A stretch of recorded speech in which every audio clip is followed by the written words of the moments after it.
तो पुण्यात्मा, आज का जो समागम प्रारंभ हो रहा है, जो 5 दिवसीय ये सत्संग चलेगा, ये किस उपलक्ष्य में है, आज सबसे पहले आपको थोड़ी सी जानकारी देंगे, फिर परमात्मा की महिमा से आपको परिचित कराएंगे। ये जो सत्संग प्रारंभ हो रहा है, ये किस उपलक्ष्य में है?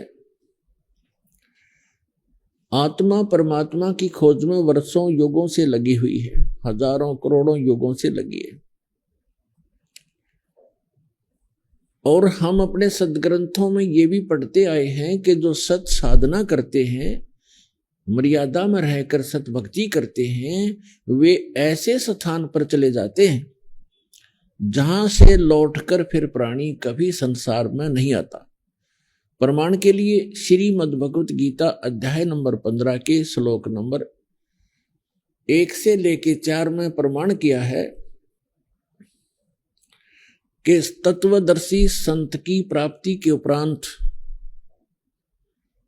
और तत्वदर्शी संत कैसा होगा वो भी इसमें प्रमाणित किया है। जो उल्टे लटके हुए संसार रूपी वृक्ष के सभी विभाग जानता है, विस्तार से जानता है, वो तत्वदर्शी संत है। तत्वदर्शी संत चौथे अध्याय के 34वें श्लोक में कहा है कि अर्जुन, तू तत्वदर्शी संत से उस तत्व ज्ञान को प्राप्त कर। तो यहाँ 15वें अध्याय के 4थे श्लोक में कहा है कि तत्व ज्ञान की प्राप्ति के उपरांत उस तत्व ज्ञान से इस अज्ञान को काटकर, अर्थात अज्ञान हटाकर, उसके पश्चात परमेश्वर के उस परम पद की खोज करनी चाहिए, जहां जाने के बाद साधक फिर लौटकर कभी संसार में नहीं आते। और जिस परमेश्वर ने संसार रूपी वृक्ष की रचना की है, यानी सारे ब्रह्मांडों की जिसने रचना की है, केवल उसी की भक्ति करो। गीता ज्ञान दाता जो श्री कृष्ण जी के अंदर प्रवेश करके बोल रहा है, वो ब्रह्म है, सरपुरुष है। वो अपने विषय में कहता है, वो अपने विषय में कहता है कि अर्जुन, तेरे और मेरे बहुत जन्म हो चुके हैं, तू नहीं जानता, मैं जानता हूं। मेरे कर्म और जन्म अलौकिक हैं, दिव्य हैं। प्रमाण के लिए श्रीमद् भगवद गीता अध्याय नंबर 2 श्लोक 12, अध्याय नंबर 4 श्लोक 5 और 9, अध्याय नंबर 10 श्लोक 2 में ये गीता ज्ञानदाता स्वयं कहता है कि मेरी भी जन्म मृत्यु होती है, और मेरे उपासक की भी जन्म मृत्यु होती है, और आपकी भी होती है।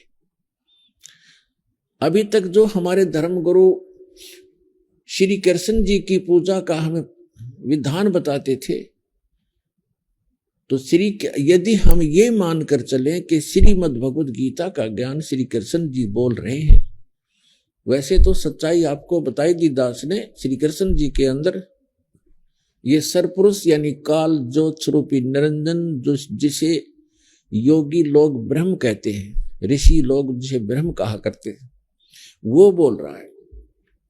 और वो 21 ब्रह्मांड का स्वामी है।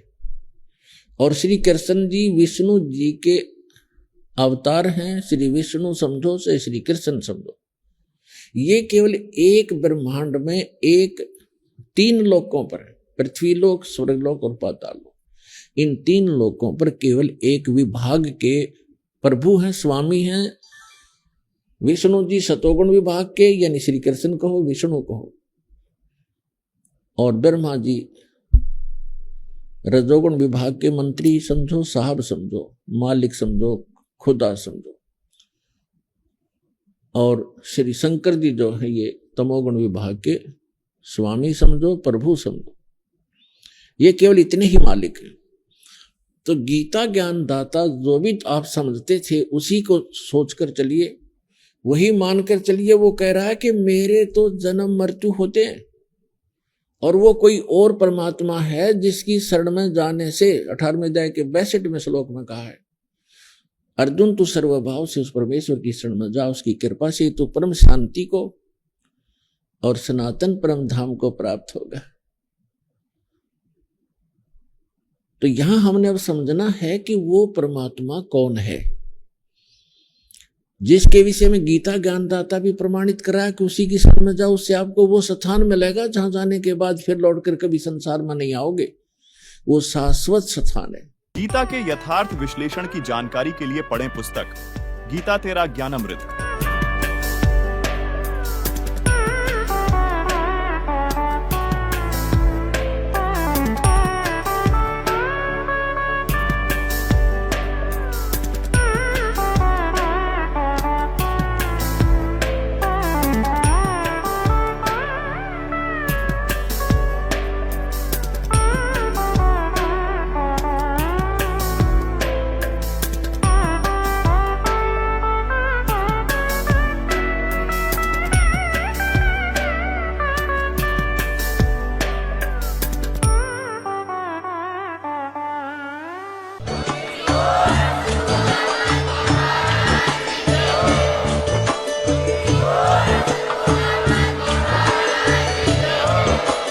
आप सुन रहे थे जगत गुरु तत्वदर्शी संत रामपाल जी महाराज जी के मंगल प्रवचन। अधिक जानकारी के लिए विजिट कीजिए हमारी वेबसाइट www.jagatgururampalji.org। संत रामपाल जी महाराज जी के शुभ आशीर्वाद से पूरे विश्व भर में 500 से भी ज्यादा नाम दीक्षा केंद्र हैं, जिन पर संत रामपाल जी महाराज जी द्वारा ऑनलाइन निशुल्क नाम दीक्षा दी जा रही है। अपने नजदीकी नाम दीक्षा केंद्र का पता करने के लिए संपर्क करें 8222880541।